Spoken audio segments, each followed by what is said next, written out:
All right, so in this section, we're going to take a look at some of the characteristics or the properties of alkanes. Remember, we looked at the term properties before, and that's just a fancy word for characteristics. Or maybe characteristics is a fancy word for properties, depending on your point of view. We're going to be taking a look at both physical and some of the chemical characteristics of our first type of organic compounds or hydrocarbons, which are these alkanes. All right, so the first thing we're going to take a look at here is the physical states of the alkanes and how it changes based on how many carbons or how large that alkane actually is. So what we're going to see is that the size of the alkane corresponds to the physical state, which also corresponds to some of the uses of the alkanes.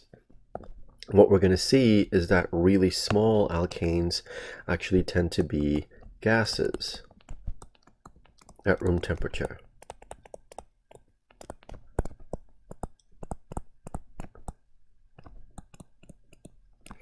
So for instance, from methane, which has 1 carbon, ethane, which has 2 carbons, propane with 3, and butane with 4, right? Those are all gases at room temp. And just to give you an idea of where these are found, methane and ethane are found in your cooking gas, if you have a gas stove at home. Propane, right? You probably use that in your grill to barbecue stuff. And then butane is also used as a fuel as well. As the alkanes increase in size, so anywhere from 5 to 8 carbons, these are highly volatile liquids now, and volatile means that they're easily vaporized, meaning it doesn't take a lot of energy to convert them from the liquid to the gas phase. And so the liquids at room temp, and they're also useful as fuels, right? So pentane with 5 carbons, hexane with 6, heptane with 7, octane with 8 are commonly used as fuels. Octane, for instance, is a component of gasoline that you put in your car, right? And as you know, gasoline is a liquid, but as you also know, if you spill some gasoline, it actually vaporizes very easily, and there's a certain scent or a smell associated with it. As the alkanes increase in size, from anywhere from 9 to 17 carbons, they tend to be liquids, but they have higher boiling points, and they tend to be a little bit more thicker or more viscous. Right, so they actually, instead of looking like water or the consistency of water, they have more of the consistency of, something like syrup or honey, for instance. And then as you increase the alkane size even more, from more than 18 carbons, they actually tend to be solids at room temperature. So things like paraffins, or Vaseline, for instance, or petroleum jelly, right? As you know, you should probably use that on a semi-regular basis. These tend to be sort of gooey and sort of semi-solid type substances. So generally what we see is that as the number of carbons increases,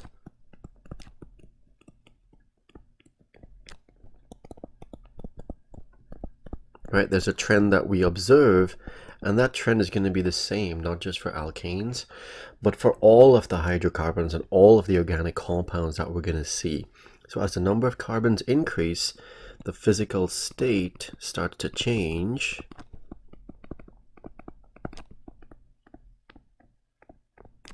from the smallest being gases, and as they increase in size, they become liquids, and as they increase even more, they become solids, right? And that's a general trend that we're going to see for all of the organic compounds. All right, let's take a look at some of the other physical characteristics of the alkanes. And this is sort of a little bit of a reiteration of the very first part of the chapter. So alkanes, just like most organic compounds, they tend to be non-polar. right? So think about what they're actually made up of, right? Your alkanes are hydrocarbons, which I abbreviate as HC. They're made up of carbon-carbon and carbon-hydrogen bonds. And if you recall back from the bonding chapter, these are non-polar bonds. Right? So if your molecule is made up only of non-polar bonds, then the molecule has to be non-polar. As a result, these are going to be insoluble in water. Remember, water is polar, and if you have a non-polar solute, it's not going to dissolve. Your alkanes also tend to be less dense than water, which means that these will float on the surface of water. So if there's an oil spill, for instance, in the ocean, right, the oil actually floats on the surface, and it makes it a lot easier to clean up than if the oil were actually soluble in water. As we've seen so far, alkanes are really good fuels, right? So they're very flammable. You can light them on fire very easily. So they're good fuels. As we burn them, they produce a lot of energy, and we can take advantage of that energy. And your alkanes, as well as most of the other hydrocarbons and most of the organic compounds, they actually come from crude oil, right, or petroleum.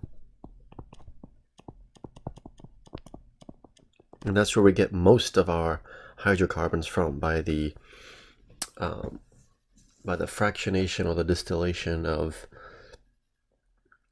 crude oil or petroleum.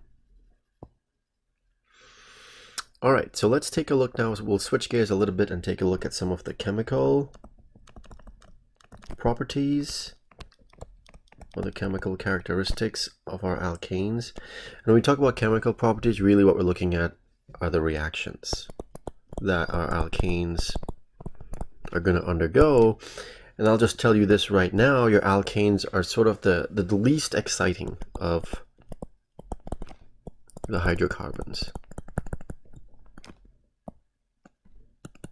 So not very, that's supposed to be a sad face.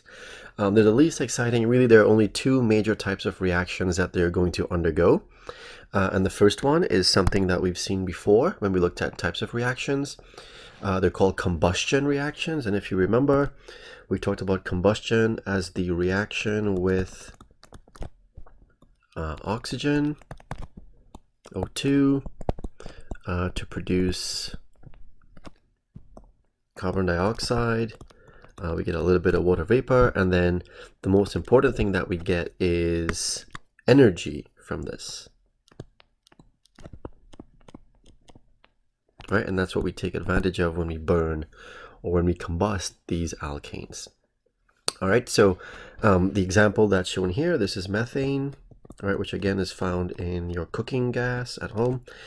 That can burn in oxygen, and if you remember, this little triangle above the arrow means we need a little bit of heat to get that reaction going, to overcome the activation energy. And then under complete combustion, we get carbon dioxide, we get H2O, and then we get the energy, right? That's the most important thing that we take advantage of in these combustion reactions. The other type of reaction that the alkanes are going to undergo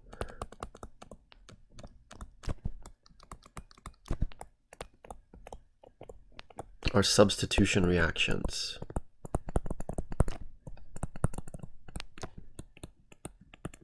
With halogens most commonly. All right, so for instance, so just to recap, we did talk about substitution reactions back in the reactions chapter as well. And here we're going to see an application of that in organic chemistry. So for example, if you have something like methane, CH4, right, that can react with something like chlorine, Cl2. And this reaction is going to require a little bit of energy, and usually that energy is in the form of light, specifically high energy light like ultraviolet or UV light. And what happens is one of these chlorines from Cl2 can actually substitute an H from the CH4. So we substitute an H, so now we're going to have 3 H's instead of 4, and instead of that 4th H we have a Cl. And then that H that is substituted combines with the chlorine that was left over from Cl2 to make HCl. All right, now I'll just draw the structures here to kind of show you what's occurring. So there's our CH4, our methane, and then there's our Cl2.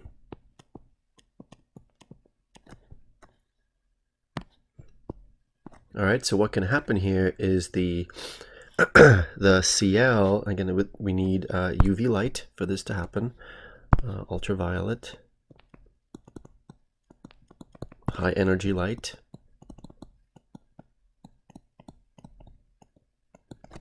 or high heat for that to occur.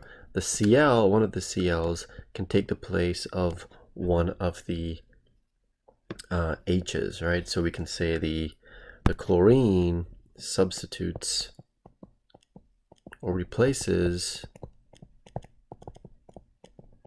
the H. So if we were to draw the product here, right, so we draw everything that doesn't change. And now instead of having that 4th H, we have our Cl. So that's our CH3Cl. And then we also get the other product here now. That H that was kicked off combines with the remaining chlorine to make H, and then we have our Cl remaining. All right, so that's the second type of a reaction that your alkanes will undergo. Substitution reactions that require energy, typically in the form of ultraviolet light.